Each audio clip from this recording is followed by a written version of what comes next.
Hi everyone. Welcome to Exploring US Foreign Policy in Southeast Asia. We're a podcast produced by the US program at the S. Rajaratnam School of International Studies, or RSIS, located in Singapore. I'm Kevin, an Associate Research Fellow at USP. Hi, this is Adrian, Research Fellow and Coordinator of the US program. And we'll be your host for this episode on A Corporate and Trade Policy Perspective on Trump 2.0, a conversation with Steve Okun. As the dust settles from the US presidential election, businesses in Southeast Asia are reckoning with the implications of a second Trump administration. How are they preparing for trade instability, especially if the new administration follows through on its threat of universal tariffs and tariffs on Chinese imports? Are there ways for Southeast Asian economies to leverage these disruptions to their benefit, as they did during the 2018 to 2019 trade war? What does Trump 2.0 mean for America's foreign policy and role in the global trading system as well? Joining us to discuss these issues is Steve Okun, founder and CEO of APAC Advisors. Steve, thanks for joining us today. Great to be here. Yes, thank you. So, if I could start off then, what were the initial reactions of the business community in this region to news of Trump's victory? Did they kind of expect it, or were they taken by surprise? No, I think this was one of two equally likely scenarios. Everybody had looked at the polling, everybody had looked at where the predictions were from analysts, and some people were thinking Trump was going to win and hoping he was going to win. Some people were thinking Harris was going to win and optimistic that she was going to win. And this did not come as a surprise like it did in 2016 when everybody thought Hillary Clinton was going to win. So this was one of two likely scenarios. No one was surprised. I see. Hi, Steve. If I could pick up from there. So now there are several sort of suggestions as to who Trump might pick for Treasury Secretary. We'll get to that in a minute. But he is now nominated Howard Lutnick as Commerce Secretary. So what do you think the business community makes of all of these names that Trump has put forward? I think from what Trump has put forward in the business and trade and investment community so far is consistent with what's been expected. He has put forth people who are supporting an America First agenda. They support that the U.S., as it has engaged with China prior to the first Trump administration, did so incorrectly, that they didn't see China as the adversary that China saw the U.S., that they didn't respond to China like it should have been responded to, that the U.S. is better working bilaterally as opposed to multilaterally. And so all of the picks that Donald Trump has made at the State Department, for National Security Advisor, now for Commerce, very consistent with an America First agenda and not unexpected at all. I see. So Lutnick, he's been quite the proponent of Trump's tariff plans as well, right? Yeah, and again, that is, don't be surprised by what Donald Trump does when he is living up to his campaign promises, when he has said that he is in favor of 60% tariffs on China, 10 to 20% on the rest of the world. Yeah. That is what he is going to do, certainly at the beginning. Although one interesting thing that I've heard about Lutnick is that he seems to take a more, shall we say, utilitarian view of tariffs. He seems to suggest that tariffs are a tool to get countries to the negotiating table as well. Do you think that's kind of an accurate report? Well, the question is it depends which country you're talking about. If you're putting tariffs on a country like Vietnam, the U.S. has one of the largest trade deficits with Vietnam, then yes, it is more of a negotiation. When it comes to China, that's different because this is more geopolitical. I see. To add on to that, as compared to his predecessor, Lutnick is probably going to be a much more powerful commerce secretary as well, right? Because from what we've heard, the role of the U.S. trade representatives being folded into the office of the Secretary of Commerce too. Well, I think if you go back and look at 2016, similar things were said about the role of commerce versus USTR Where does Treasury fit in? Where does the White House fit in? So it could be, but we don't want to take one sentence in one press release and say, this is what's going to happen for the next 4 years. So certainly something the business community is watching, because if USTR gets folded into commerce, which has been talked about before and has never happened, that would be different than what we have today. So a little too early to take that is what is going to happen. It may, but we don't know. But speaking of the Treasury Secretary then, what do you think of the names that have been put out so far? I think they include Mark Rowan, Apollo Global Management co-founder, Kevin Walsh, former member of the Federal Reserve Board of Governors, Scott Bessent, Key Square Group founder. Are there any other names you've heard of, or do you think there's one particular individual that's in the lead among these guys? Oh, I think you learned not to speculate who Donald Trump is going to pick to be his cabinet secretary. Look, there's clearly a debate going on, it would seem, in Mar-a-Lago, right, in Trump world. Do you want somebody with more of a Wall Street background, which is who he had last time with Steve Mnuchin? Or do you want somebody who is going to be stronger, a proponent of tariffs, stronger proponent of using economics in that foreign policy perspective? And that's where you could have somebody like, of course, Ambassador Lighthizer, if he were to get Treasury Secretary. So clearly that's what the tension is. And when he puts his entire cabinet together, I think you'll see a balancing act. But we'll certainly get a very strong signal on how much tariffs will play if he went with somebody like Ambassador Lighthizer, as opposed to somebody with that more traditional Wall Street background. I see. Thank you. So, Steve, given all of that, how do you think businesses in the region are preparing themselves for trade instability, higher tariff, especially if China chooses to launch retaliatory tariffs against, those 60 to 100% tariffs? Well, I mean, certainly China will retaliate. Other countries will likely retaliate as well. So we are in for what could become a very severe global trade war. Now, what are companies doing? You're seeing companies diversify their supply chains, certainly diversifying their supply chains out of China. And this is not just US companies or EU companies. These are Chinese companies who are diversifying out of China. And so this will lead to an increasing diversification from China. Certainly, you want to be positioning yourself to advance what it is that the Trump administration wants. So you'll see more investment into the US. You'll see more exports to the US to lower trade deficits that the US has with countries, to lower their own trade surpluses, because that is what the Trump administration wants.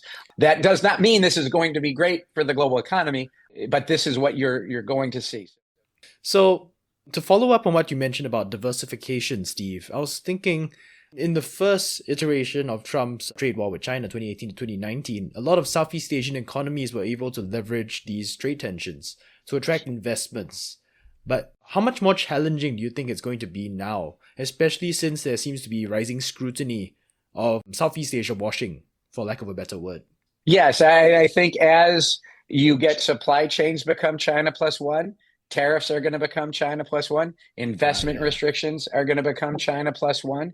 And this is something that the Biden administration has been doing. The Biden administration is looking at tariff circumvention and making sure that that does not occur. And so when you get, in particular, Chinese investment into solar manufacturing in Southeast Asia, that is getting tariffed as if it's coming out of China because of that Chinese ownership. This will be more difficult because the U.S. will be looking both at actual control and effective control. And is this something that is being used to avoid what's happening in China? Because you have to remember why it's the U.S. that is putting these tariffs on China, right? The U.S. is doing so because China has used state subsidies to dominate the key industries of the 21st century. They're very public about this through their Made in China 2025 plan. And so you're going to put those tariffs onto those Chinese products because they are the result of state subsidies. And it doesn't matter if you're exporting them from Malaysia or Indonesia or Vietnam or Thailand. It's the same thing. And so I see. that's why, yes, there is going to be more scrutiny to make sure that the U.S. national interest is protected. Yeah, that's true. We've already seen the first case of countervailing duties on solar panel exports from certain Southeast Asian countries to the US. And really, from what we're gathering here, no sector is safe, right? Well, the rules are anything that would apply in China would apply outside of China. So it's not that no sector is safe. It's if this is a tariff on a Chinese good, the question then becomes, what is a Chinese good? Yes. When is it not a Chinese good? And this is going to get tied up well beyond Southeast Asia. It is certainly something we would expect the Trump administration to look at when it redoes the U.S. Mexico-Canada free trade agreement, USMCA. I would not be surprised to see rules of origin, what is a Mexican product versus what is a Chinese product, become part of that negotiation or reevaluation, renegotiation, whatever word the Trump administration is going to put on that. Yes, that's true, and it's probably going to be very complicated too. Although, that also leads me to think about something else. So, VinFast, I believe they set up a manufacturing plant in North Carolina, even though it's encountered a few hiccups along the way. I suppose we might expect more Southeast Asian companies to set up similar manufacturing operations in the US, right? Southeast Asia, Japanese, Korean, Everyone. Everyone. Yes, we would certainly expect to see that. And literally the day after Donald Trump won, the Korean trade minister said he was going to encourage the Korean auto manufacturers to set up their manufacturing in the US. So yes, this is certainly going to be a thematic that will take place and is already taking place. So, Steve, can I actually follow up on that? Do you think that will happen in the absence of subsidies on the part of the US, right? Like the Biden administration's Chips and Science Act or some equivalent from the Trump administration? Or can they simply rely on tariffs or the threat of tariffs to rebuild America's industrial base? It's going to probably be a sector-specific question. I would imagine that you're not going to see the subsidies on electric vehicles because that is not something President Trump during the campaign was supportive of. Now, when it comes to subsidies for manufacturing and new manufacturing, it is not just President Trump's decision. It is the Congress's decision.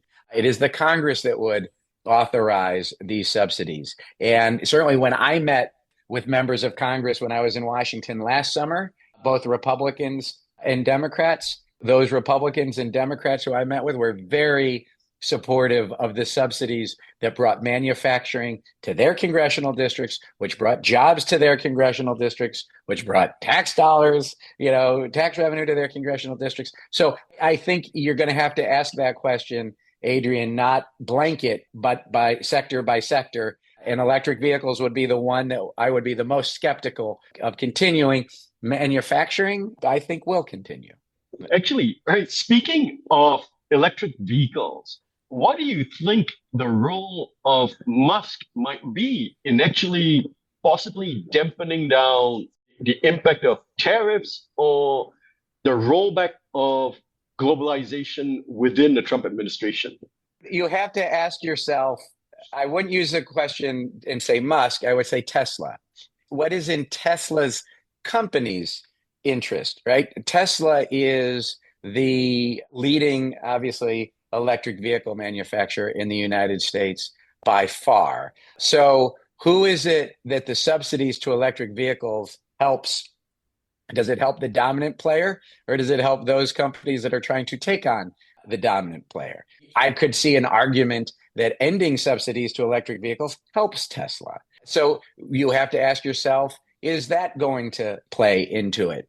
Certainly, US electric vehicles writ large do not want to see competition from companies like BYD that have benefited from state subsidies that would set up manufacturing plants in Mexico to avoid the China tariff. So I don't know why US manufacturing companies of electric vehicles would be opposed to tariffs on EVs, especially if the Trump administration finds that justification to do so, because those companies are competing on an unlevel playing field with US manufacturing.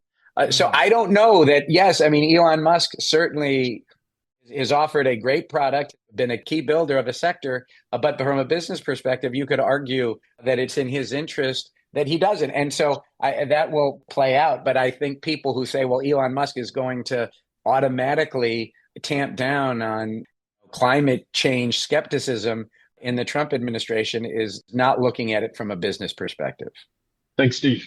Yeah, that's probably true because I just came back from a trip to China and I got quite a few questions as to whether Mr. Musk would be a kind of a moderating influence not only on trade policy but on US-China policy at large. But frankly, I think it's a bit too early to say. And perhaps the only thing we can say is that Mr. Musk has a rather large ego and so does Trump. Elon Musk is obviously a lot bigger than Tesla as well. I mean, there's a question of Starlink. If the Biden administration has a $40+ billion project to bring broadband to rural areas, and if that project were canceled and were then shifted over to Starlink. Well, then he has, that is a very valuable for him. And so he's not just looking at electric vehicles, and he's not just looking at China tariffs. He's also looking at SpaceX, which has been and is regulated, by the FAA, the Federal Aviation Administration. And they have had actions taken by the FAA against SpaceX. Where does SpaceX fit in with Elon Musk and how he is going to be influential in the Trump administration? Look, and our starting point is he is going to be the most influential private citizen in decades, if not the century, in the United States. And so this is something that we don't really have any basis upon which to project what he's going to do, other than to know he is going to be very powerful. And there are so many interests that he has, being the world's wealthiest man, that could conflict with one another. There might be some balancing. And so I just can't think of, Elon Musk is going to moderate Trump on China because Elon Musk has manufacturing in China. I think that's way too simplistic. Yeah, I would agree with that too.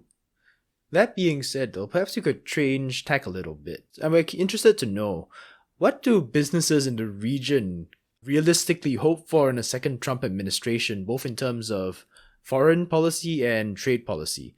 I mean, I understand that IPEF, or at least an agreement like IPEF, is probably out of the question. So, would smaller deals like, say, critical mineral partnerships be the most that we can hope for? Well, I mean, if you want to talk about the most we could hope for, we could certainly hope for more than happened in the Biden administration on trade agreements. Oops. I think you hit one of them for sure. Critical minerals agreement. I think, what the business community needs to do, what I'm helping think through is the American Association of the Indo-Pacific, is what are those things that will, fit within an America First framework. So what are those things that will help U.S. manufacturing? What are those things that will make our supply chains more resilient? And that is where the business community can work with the Trump administration to show this is what is in the U.S. national interest. Look, the Trump administration did a digital trade agreement with Japan. You could certainly argue it wasn't the most robust of a digital trade agreement. It's not the level that Singapore typically has in its digital trade agreements, but there is precedent for a digital trade agreement the Trump administration worked on. And so you could look at digital trade. You could look at sectoral and critical minerals would be one of those.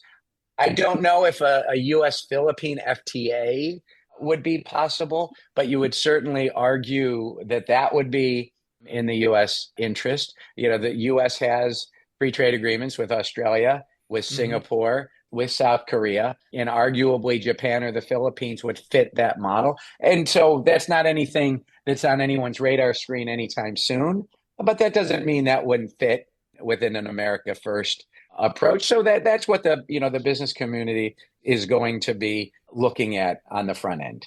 I like that you mentioned digital trade as well, because one of the disappointments last year was when the US it pulled back from its digital trade positions at the WTO last October, I think. So, what do you think are the prospects of Washington, returning to its old digital trade positions, because they were included in the earlier US-Mexico-Canada agreement? Lighthizer himself said they were kind of the gold standard when it came to digital trade as well. This is not going to be an early agenda item, right? The early agenda item is clearly going to be tariffs. Mm-hmm. It is going to be investment restrictions. The small yard, high fence is going to get to be a bigger yard. So it's going to be about export control.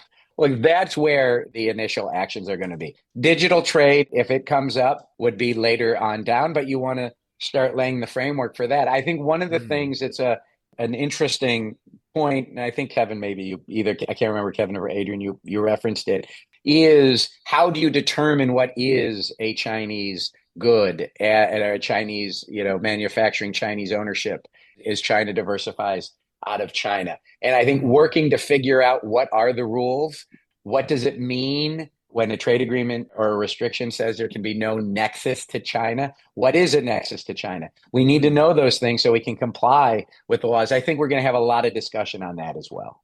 Steve, speaking of that, do you think the Trump administration will continue the Biden administration approach, or will it go back to its company-focused approach where the Trump administration 1.0 went after the likes of Huawei and ZTE? Oh, no. I mean, I think that bilateral approach, company approach, is very consistent with a Trump administration. That said, you also recognize the Trump administration is transactional. And it's a different kind of transactional than the Biden administration. Both were transactional in a certain way, but where Donald Trump, when he was president, found TikTok to be a national security threat. Mm-hmm. Now TikTok may no longer be a national security threat. So it is harder when you do have a more transactional nature to figure out what you can do and can't do, where are the lines, because when you're a business, when you're an investor, you follow you stay within the lines. If the lines change, that gives you some complication. You just need to be aware this is going to be more transactional, and you're going to have to figure out how to work with that new system that we're going to have. Broadly speaking, how do you think Southeast Asia will feature in the Trump administration's priority list for foreign policy? And I doubt that all the countries will be kind of, equally treated. Some will probably be prioritized over others. What do you think is going to happen? I mean, Kevin, I think you kind of asked the question the wrong way. And the second way you followed up with it is more of an accurate, right? Trump isn't going to really have an Asia policy. The Biden administration had an Asia policy, of which China was obviously the dominant part of it and which drove the rest of the Asia policy. But there was an Asia policy to some degree, right? Trump will have bilateral policies. He will have a Japan policy. He will have a Korea policy. He will have a China policy. Within Southeast Asia, I don't think you're going to look at a Southeast Asia policy.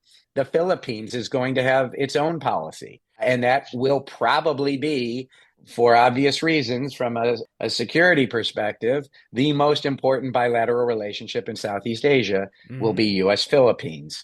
And then maybe if you want to go down to tier 2, Singapore, Indonesia, Vietnam will have varying relations with the U.S., and it will depend on the issue. Vietnam is going to have to really get ready to deal with the huge trade surplus that Vietnam has with the United States. Yeah. And so you could easily expect a repeat of what Donald Trump did at the end of his first term, which is label Vietnam a currency manipulator. And the worst trade abuser, yeah. Yeah, and that came out in October of 2020. So there was no time to take action on it. And President Biden very quickly reversed that decision. But why wouldn't President Trump put that decision back in place? And so that is going to be something that Vietnam as a country is going to have to deal with. Malaysia and its position on Hamas, that is going to put Malaysia in a different position than the other countries. Again, so Well, you could argue there wasn't much of a Southeast Asia policy from the Biden administration, too. But this one is going to be even more bilateral in terms of how each country is going to be looked at from a foreign policy, a security, and a trade perspective from the United States under a Trump administration. And ASEAN policy is also out of the question. I don't think we're going to see Mr. Trump show up at any of the summits. Okay, Kevin, you tell me what the ASEAN policy is to the United States first. That's yeah, which is why I didn't want to bring up ASEAN. Yeah, that's certainly true. But that all being said, though, I mean, it does point to a very interesting trend about how the US is engaged in the region, less on a multilateral basis, but on a bilateral basis. Would you say that Trump's re-election has kind of fundamentally changed the US's role in Southeast Asia, as well as in the global trading system? Okay, well, in Southeast Asia, it will be different because there will be different priorities on bilateral relationships. But the Biden administration looked at Southeast Asia to quite a similar degree from a bilateral perspective, right? I mean, President Biden went to Vietnam and, raised the level of the relationships, not quite a formal alliance, but raised the level of the relationship with Vietnam. You had Vice President Harris in any number of countries. Of course, Singapore was her first visit in Asia. She spent a lot of time in the Philippines. And so, no, I mean, I think the relationship is going to be similar. Again, it's going to go from having the Biden approach, which is the traditional U.S. approach of working multilaterally, working with partners and allies, working to advance the U.S. interest, is very different than the Trump approach, which is an America first bilateral approach. But that doesn't mean that it's less important. When it comes to ASEAN as a organization, that's not going to advance, for the most part, U.S. interest. Under Biden, it didn't, and under Trump, it won't. It's what bilateral relationships you have with those countries are. In that case, then, Steve, could I ask you, do you have any last thoughts that you'd like to leave the audience with? Oh, boy, wait, you're going to give me the toughest one at the end, Kevin. I mean, look, I think that what I'm trying to tell people when I do my talks, especially to businesses and investors on the coming Trump administration, are two things. I think one, take him very seriously. When he says, tariffs are going to advance the national interest, I get people come back to me and say, but this is going to raise inflation in the U.S. and it's going to hurt the economy. Well, he's not going to do that. I'm like, look, they're very smart people in the Trump administration. They know what they are doing. They know that tariffs can raise inflation, even if sometimes they don't say it publicly. So it doesn't mean they're not going to do it. You better be prepared for it. So really listen to what he says. Listen to what he has been saying, look at who he's appointing, and be prepared for that. And then I think the second thing that people need to understand is they have to understand the context of why the U.S. is doing what it is doing, especially vis-a-vis China.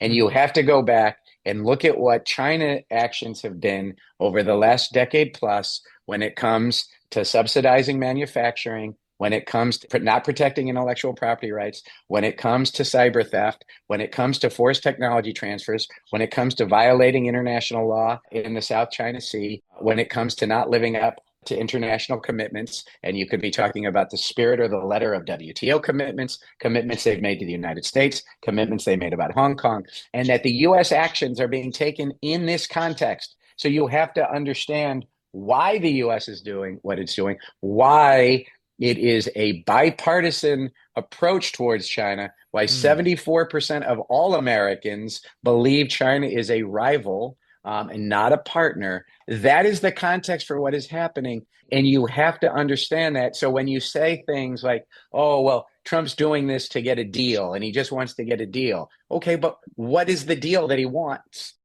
It's not to buy more soybeans. Okay, so I think that would be the two main lessons. Believe what he says and understand the context of U.S.-China relations.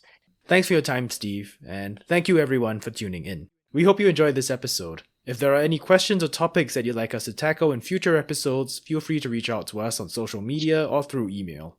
Until next time, stay safe and we'll see you again.